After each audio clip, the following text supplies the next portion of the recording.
Imagine you're in a train and you're like approaching the station and you just know that there's an alcoholic monkey who will control whether you live or die. Would you trust your life in the 4 opposable thumbs of a baboon? Yes. In my opinion, and I base this on humans, they have 2 thumbs and they pretty much rule the world. So I think the more thumbs you have, the more competent you actually are. So yes, 100% would trust. Well, if you were aboard a train bound for Cape Town in the 1880s, there's a good chance that that was exactly what you were doing. Meet Jack, the signalman. Ayo? A baboon responsible for preventing trains from crashing into each other. Huh? Wait, he literally had their life in his hands. I thought it was an over-exaggeration. Oh my gosh. Also, can I just say, the 1880s were rough. What do you mean a monkey had to get a normal job to work? How bad was the economy? But who gave him this important job in the first place? Well, it all started with a man named James Jumper Wide. He was a signalman who was famous for jumping between rail cars. Huh? Until he fell. And lost both of his legs. Well, could have told you that. Who the hell does that?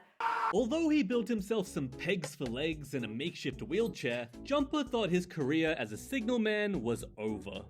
Until he stumbled across Jack the baboon, who had been trained to push an ox cart.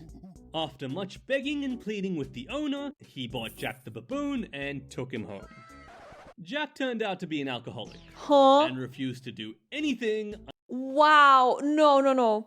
Forced to get a job, also an alcoholic. I think this was just a human wearing a monkey outfit. I can't explain it any other way. What the hell? Unless he was given a few drops of booze. Wow. And so, with enough encouragement, Jumper was able to train him to push his wheelchair to work. Don't drink and drive, kids. Jack would watch Jumper hard at work at the levers every single day. Approaching trains would blow a certain number of whistles, which corresponded to the track they wanted to be transferred to. And Jumper would hobble around with great difficulty and set the right levers for the train. And just by observing, Jack was able to learn and memorize these sequences. Oh my god. It didn't take long till Jumper let him try flipping the levers himself. And soon, Jumper had given the monkey full control. Imagine you're in a train and you're like approaching the station and you just know that there's an alcoholic monkey who will control whether you live or die. That is insane. But it didn't take long for railway authorities to receive a complaint from a passenger. And after confirming the ridiculousness for themselves, they fired the pair on the spot. Okay, justice for the baboon, what the hell? Jumper pleaded with authorities to let Jack prove his abilities, and after harassing them for days, they eventually agreed to give him a chance. Yo. And Jack's performance left them speechless.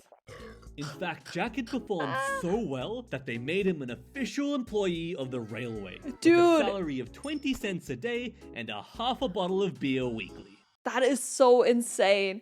Imagine you work at a train company and you find that this guy has been using a monkey to do his job, so you fire them. But then the guy comes back, he's like, please give my monkey a chance. And you feel like you're in a fever dream. But you think, okay, this guy's very committed to it. I guess I'll go give it a shot. And then that monkey pulls up, like chugs alcohol, like straight from the bottle, and then perfectly does the whole job. What do you mean? I would turn to alcohol in that exact moment too. But I will say, congratulations to Jack. I don't know what Jack needed the money for, but he definitely made good use of that alcohol. And after being employed for 9 years in the railway, Jack never made a single mistake, performing his job even better than a human could. He eventually died of tuberculosis in 1890, and his skull resides in Albany Museum to this day. 9 years. Insane. Good for him. But memorizing a bunch of lever positions is easy. Well, why don't we play a memory game then? Oh, no. I don't think it's easy. No, that's not me. I'm a bear. My IQ is pretty low. I could not do it. I'm gonna show you 5 random numbers between 1 and 9. And I'll hide them after a short amount of time, and you need to recall their positions in ascending order. Oh, okay. We'll start easy. Ready, set, Okay. go. Oh, wait, I can't pause. Okay, so get your answers ready. Okay, now. 2, If 3. it was 2, 3, 6, 8, and 9, I then only- good job. I only remember 2 and 3. I think most of you got that. No, okay, but it's because I'm recording. I'm not 100% focused. Trust. I could totally do it if I was just focused on this. I swear. Now, let's ramp up the Let's try it difficulty. again. Ready, set, Yes. go. Yeah, I'm gonna Oh. guess none of you got that one. But guess I what? actually would have gotten it, but more so from guessing. I knew 2 and 3 and 5. And for the other one, 2, I feel like I would have just guessed. But this would have been the order I would have gone with. Ayumu the chimpanzee did. Ayumu is a part of the eye research project in Kyoto Hey, yo. University. And Look at he's him. really good at this memory test. I mean, look at that speed. Look at that technique. The project was actually started to research Ayumu's mum, Chimpanzee Eye, the first chimp in the world able to represent numbers with Arabic numerals, and she even liked to paint for fun. So naturally, big brain mum, birds big brain son. Ayumu answered the memory test correctly with an accuracy of 79% on average, maintaining his accuracy even with shorter test times. This was compared to human subjects on the same test, and, well, this is what their graph looked like. These results made it seem like young chimpanzees have a much better working memory than humans, but some scientists disagreed with this, saying, You will have more practice time. so in another experiment, the humans were given more time to practice the task first, and after 2,500 trials, they were just able to match Ayumu's accuracy levels. Wow. I expected a bit more out of the humans, to be honest. But I feel like Ayumu is just a very smart monkey then. Because did they test it with other chimpanzees to compare if that's just a chimpanzee thing or if this monkey is just freaking giga brain, you know? Shouldn't they be way better with numbers than a chimpanzee? Hi guys, if you're enjoying this video, don't forget to like and subscribe. Thank you. Well, speaking of numbers, Clever Hans was a horse from Berlin in the 1900s, Hans. who seemingly had the ability to do quick math. No, a horse? I don't know, in my mind, I guess horses can be intelligent animals. I just didn't think they'd be the math type of intelligence. His owner would ask him a question, and Clever Hans would answer by tapping his hoof the correct number of times. Huh. Seems a bit sus. Yeah. And the German Board of Education thought so too, because they conducted an official scientific investigation into Hans's abilities. A man named Oscar Funks designed the experiment and hypothesized that Hans's owner was sneakily sending him signals. Huh. So he made a random stranger ask the questions instead. But Hans was still able to nail the answers. Perplexed? Funks then used blinders on Hans so he couldn't see the questioner, and his ability to answer the questions plummeted. In some cases, he would even keep tapping his hoof on the ground indefinitely. Well, Hans was probably like, yo, I'm blind. He was probably panicking, okay? But why couldn't he answer correctly when he couldn't see the questioner? Funkst had an idea. He asked Hans a question that he himself didn't know the answer to, and amazingly, Hans proceeded to do this again. The conclusion Funks came to was that Hans was able to pick up A mind reader. He's a mind reader. So that's why he couldn't read. And the mind reading works with eye contact. I figured it out. The conclusion Funks came to was that Hans was able to pick up on subtle, involuntary gestures from the questioner when his answer reached the right number.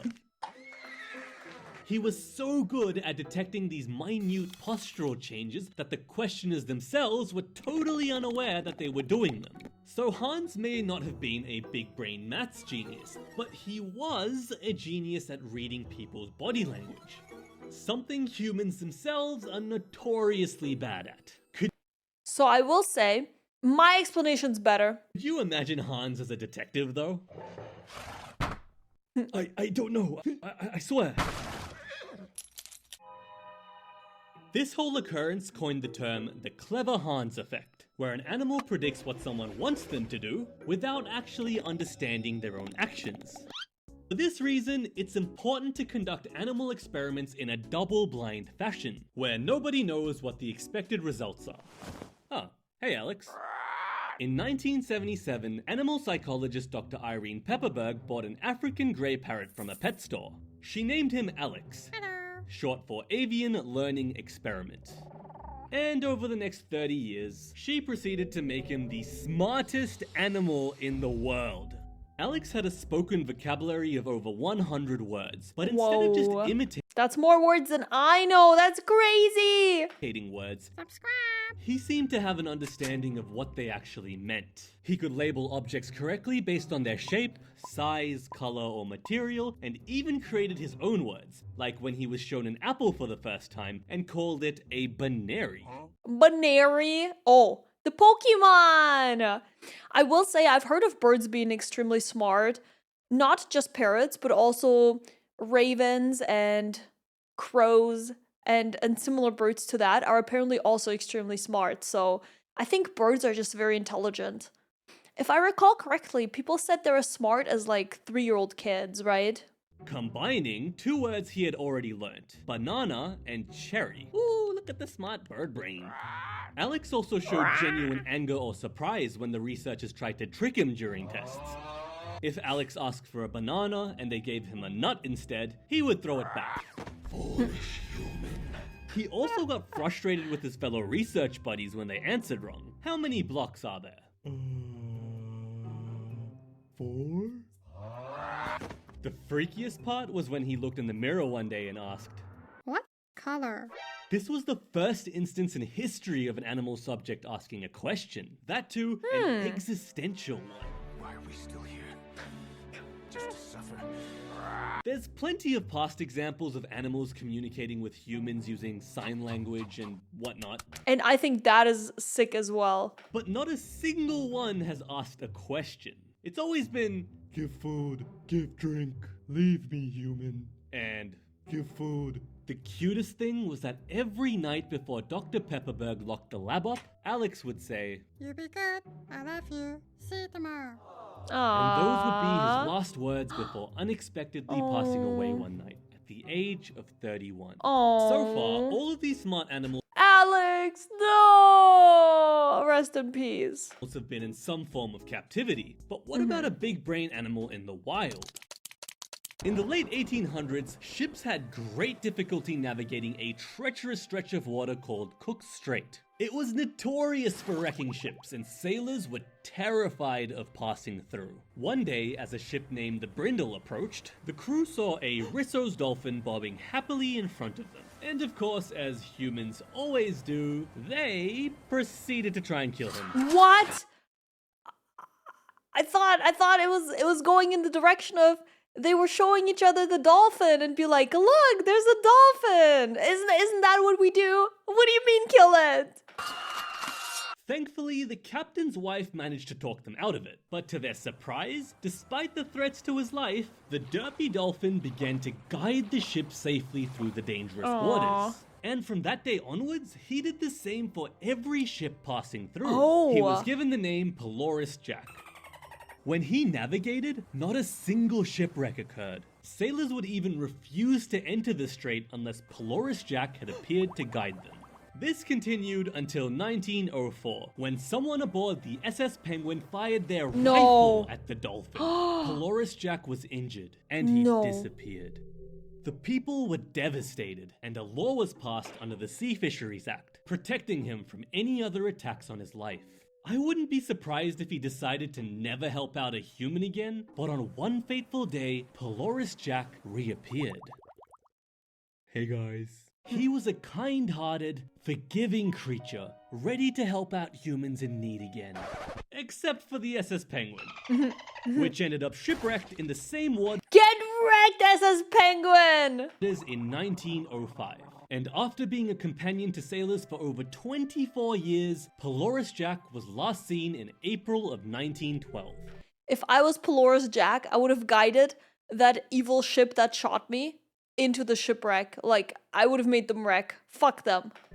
There were various speculations about his disappearance, but I'd like to think that he found a nice place to retire hell yeah. after a long, fulfilling life. He seemed like a pretty cool dude, and Hell is yeah. fondly remembered as a hero to many New Zealanders. Aw, look at him!